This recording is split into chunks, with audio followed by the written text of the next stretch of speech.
everyone, it's Froggy, and I'm back again with another episode of Nicole. So this episode takes place on November 21st, and I'm going to go ahead and start. It's really nice at the park today. The weather's not too hot or too cold. There's a cool breeze going on. I can see that other people are out here too, probably having the same idea. I got another text from Kurt earlier in the day asking me to come to the park. I've been trying to get back to him about where and what time, but he only said to come whenever I wanted. That's super sketchy. I texted Darren about it, but Darren has no clue what's going on with Kurt either.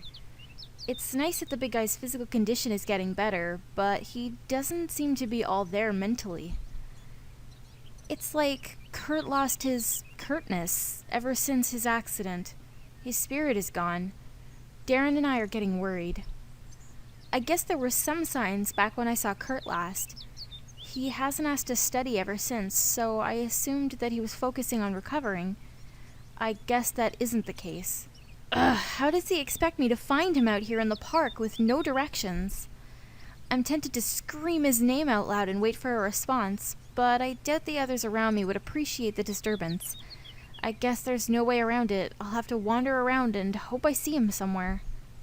I step off the path and into the grass toward the pond in the middle of the park. I figured that would be the best place to start. I'm going to end up passing it a million times if I end up searching this whole place.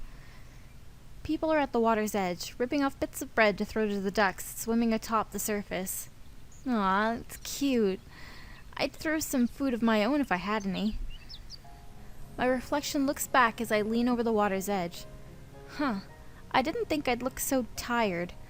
I do have a lot of stuff going on right now, but I didn't think it was getting to me like this.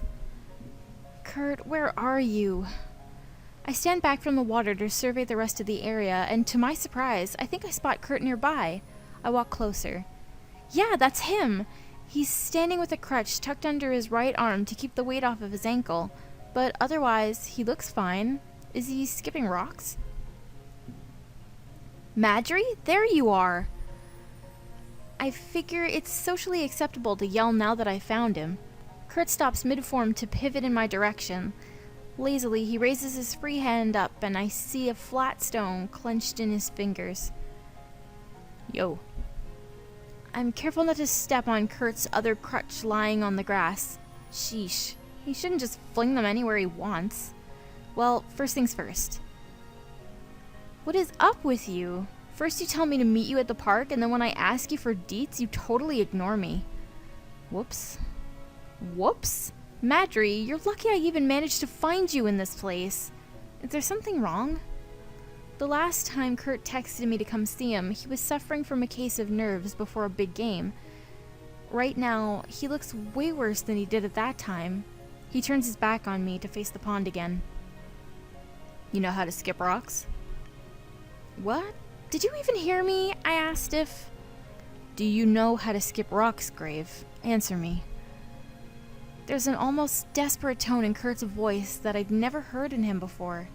I completely lose what I'm about to say, and instead start babbling as I grasp for a response.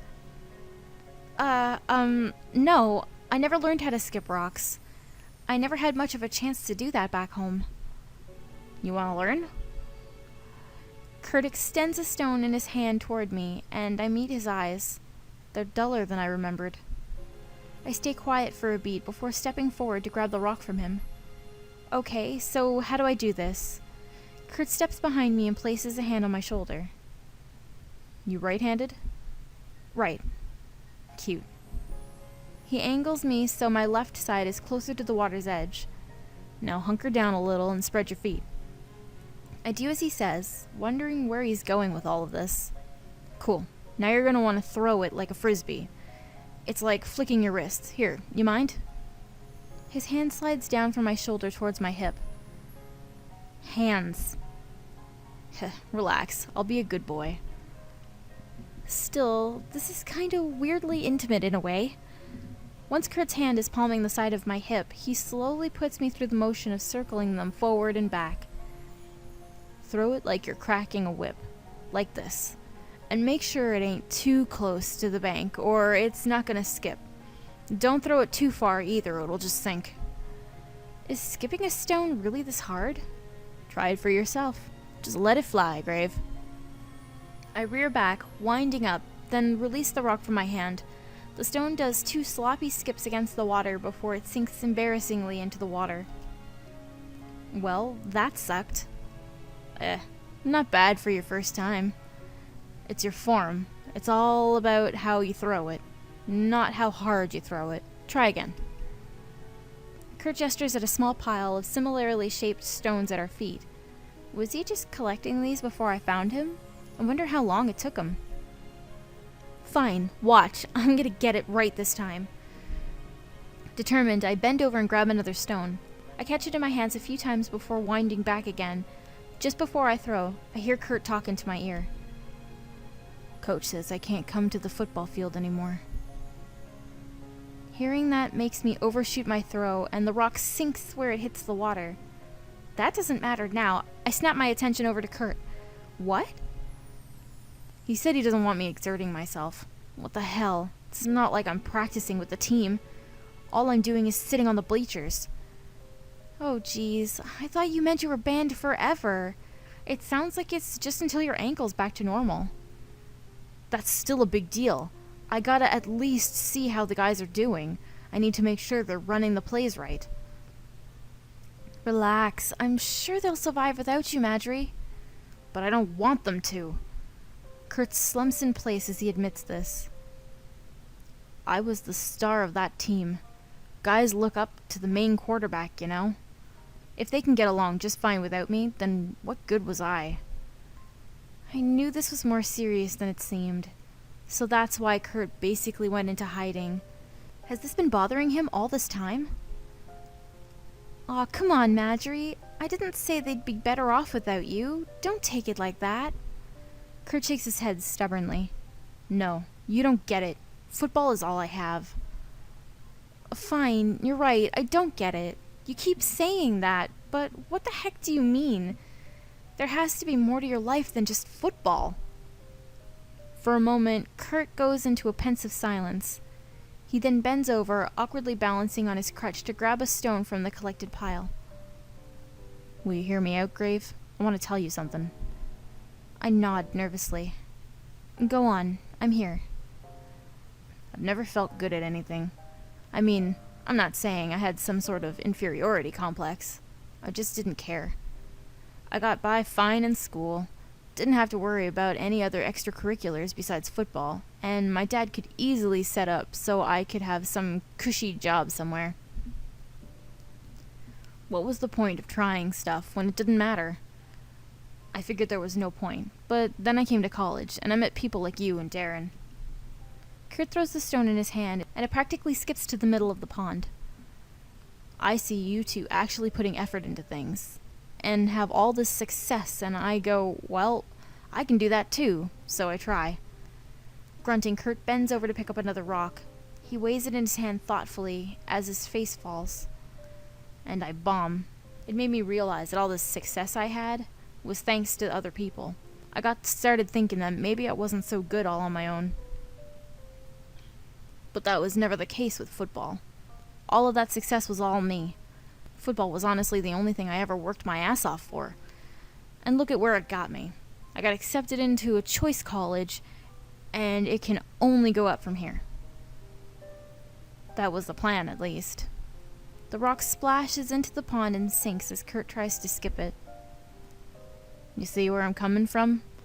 Football was the only thing that was ever my own. It was the only thing where my hard work actually paid off. And I don't have it anymore. My ankle will heal, sure, but what if I sprain it again? What if I get a worse injury? To have your worth based on something so flimsy, what's the point in even trying? At this point, Kurt's not even bothering for technique in his throws. Each stone hurl is accompanied with a furious snarl, but I can't tell who Kurt is mad at. I have a sinking feeling that it might be himself. Do you remember that time when you were in my room and my folks called me? The time my dad told me that quitting the team might be a good idea? I remember. I know you don't agree with him. Hell no, I don't agree with him. They'd have to drag me kicking if they wanted me to quit. At the same time, I thought he might be right. Maybe I should just give football up and go back to how I was before. Yeah, I'll be worthless, but at least I'll be set. Madry, you can't keep saying stuff like that. You're worth more than how well you play football. How else am I worth it? Kurt turns on me so suddenly that I almost think he's gonna skip that stone he's holding across my face. You couldn't tell me that one night. I doubt you could tell me now. What the... Is he talking about the night he confessed to me? And another thing. Kurt gives off a derisive, somewhat delirious laugh. If it really was worth it, why haven't you given me an answer yet? Oh God, so he has been keeping track of how long it's been since he's confessed. I blush in embarrassment, unsure of what to say. It's because he's right. I don't have any good excuses for not answering him back. I was going to, honestly, but there never seemed like a good time to do it. Well, not that it matters now. A whole lot of good that'll make me feel if you say that you like me after my big fat sob story. As he flings his next stone into the pond, Kurt roars so loudly that the nearby ducks flap away. His chest is heaving, and his teeth are gritted. I know I need to calm him down before he does something seriously stupid. Madry, please, take a breath and just listen to me, okay? Why should I? Defiantly, Kurt reaches for one of the few remaining stones, but he's so pent up that he moves too fast and lets out a noise as if he's going off balance. I grab him by his free arm to stable him. Hey, don't move so fast. You might hurt yourself. Hands off. Kurt swings back his arm to throw me off, and I yell as I fall back into the grass.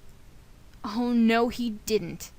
I look up at him, eyes blazing, and Kurt looks back as if daring me to say or do something. So now we've got our options. There's yell at him and leave. You're going to want to yell at him. He is so asking for it. You know what, Madry? I get to my feet, dust my pants off, and point aggressively right at his face. I'd kill him if I didn't like him so much, I swear. I get that it's been hard for you lately, but if you just pull your head out of your own ass and pay attention to other people instead of your own damn self, I would have told you that I liked you back. But forget it. Forget it. You say that your hard work doesn't pay off, but are you even trying? I know it's stupid of me to speak for you, but God, Madry, can you honestly say that you've been trying at all of those other things? Look at you in econ. I'm not the one who's been making you study on your own. That was all you. You can do things if you really want to, but you just can't give up on it once they stop going your way. All the built-up tension in my body is released as I give off a deep, long sigh. I'm not saying that it's gonna be easy. It'll probably be hard. That's how life is. I'm just saying nothing's impossible if you keep at it. You can't say that football is all you have when you don't try other things. You have people that believe you can do it, like your parents, and Darren, and, well, me. Kurt speaks after an intimate pause between us. Woo!